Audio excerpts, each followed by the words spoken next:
عملية القصف كان يقوم بها الفرنسيون أم الطيارون المغاربة؟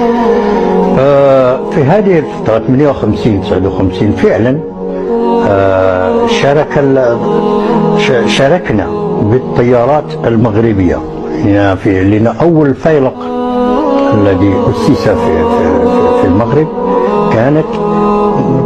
كانت له طائرات من نوع موران مسلحة بمدفعين دوسات، وكان يستعمل الروكات إلى آخره.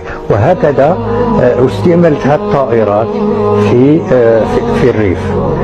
في هذه الفترة لم أشارك بها الطائرات لقصف، ولكن أصدقاء الطيارين اللي كانوا معي شاركوا. نعم.